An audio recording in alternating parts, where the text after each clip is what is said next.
We are talking about First Amendment rights and whether some of those rights should be limited because we don't agree with the people that they are protecting. And our guests today are Edward Lawson, who is Executive Director of Pro-Per Incorporated, a Beverly Hills think tank dedicated to the protection of the Bill of Rights, and California Representative Robert K. Dornan.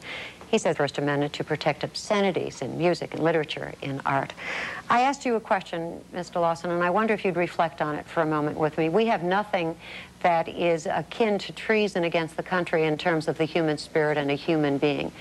Maybe a call to violence, a call to referring to women as a variety of parts in the vernacular. Maybe that's something to be concerned and upset about for the youth of this culture. I think you're very correct. It is something to be concerned and upset about. But I think if you take the reference that you made to the Wells article and you ask for an analysis, what we see here, sir, madam, rather, is that the article and its mentality, its assumptions, are patently racist, they are patently sexist, they are patently elitist. The question is very simply, if I let you, Ms. Friedman, listen to 2 Live Crew for the next 3 hours, would you go out and tear a woman apart in a park?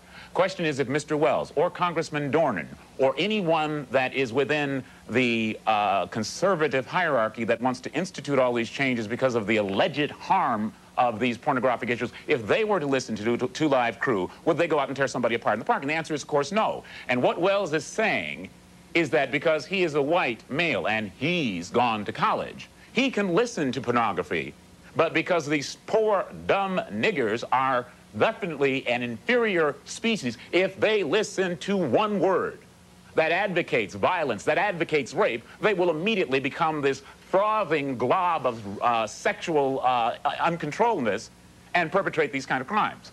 If you apply what I term as basically the me syndrome, where you had the former Attorney General for almost a year sit in a commission that looked at pornographic object after pornographic object after pornographic object, it did not harm them. How could they turn around and say to the American people, you cannot look at this same material because it will harm you? Mr. Lawson, before we go to calls, are you open to the fact that you could be wrong and that there is a body of research that suggests that when you show highly aggressive, violent material to young college males, and I think this was done on white middle-class males, that they become more violent, and that one might suggest that might also be true if you extrapolate to the auditory? Well, let me go further than that. Madam, anytime that you're engaged in what somebody's calling intelligent conversation, if they cannot start the conversation off by saying, I might be wrong, then it's not intelligent conversation. Okay. By the same token, I'm saying that you know if you go to a football rally that within the herd mentality, you can get people to do all sorts of things. But you know at the same time that if you're dealing with people who have a foundation in a family, who have a foundation in some kind of religious training, what you can get them to do under any set of circumstances is limited. Let's pause at this moment. Right. May we, so that we can hear from a caller. Doug from Arizona with us. Hello, Doug. Hi. You're on the air. Go ahead. Hi, I'd like to ask Mr. Dornan. Earlier, Mr. Lawson was bringing up the subject of on the morality of some of the groups that are the religious groups in the government, how they were trying to put their morality onto our beliefs as the American adults in America. What I'd like to ask Mr. Dornan, I'm kind of nervous about this, what I'd like to ask Mr. Dornan is earlier why he hid behind the issue of child pornography, which I believe is wrong. Well, Art, I didn't hide behind it. You have to start with some common denominator to see if people agree. They have just given me in the studio a split screen, so now I can see Mr. Lawson. I know who he is now. I've seen him on Crossfire, other shows, a very provocative debater. But let's come back to what Sonia, a trained psychologist, said. Let's just take violence for children, grade school children and pre-school children.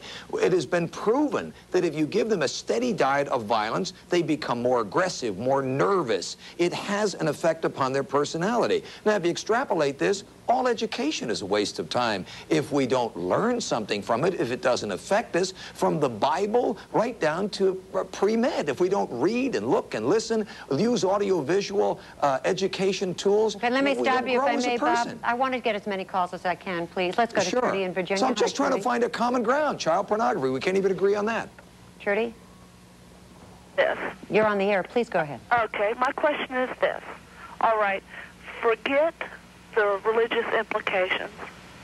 Forget the free speech. Forget all of that. The question is, what is this art that we have today that I was not aware of very long ago what was going on?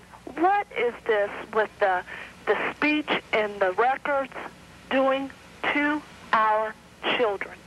Well, I don't know. Actually, I don't know if it's doing anything. Let me just say, because we have more time and a greater segment, I need to have a question to address to you, Representative Dornan, that I would like to ask you. Sure. Having addressed one to Mr. Lawson.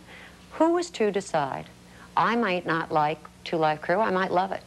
I might not like Andrew Dice Clay. I might love him. Are you going to decide what I, as an adult, am going to see, what I'm going to do? And I'd like you to just reflect on that, because I want to hear who the Blue Ribbon Committee is going to be in this country that decides what I can say, what I can see, and what I can do that's symbolic of free speech. And we'll talk about that when we continue. Here's a number if you want to join us. It's 212-714-7810.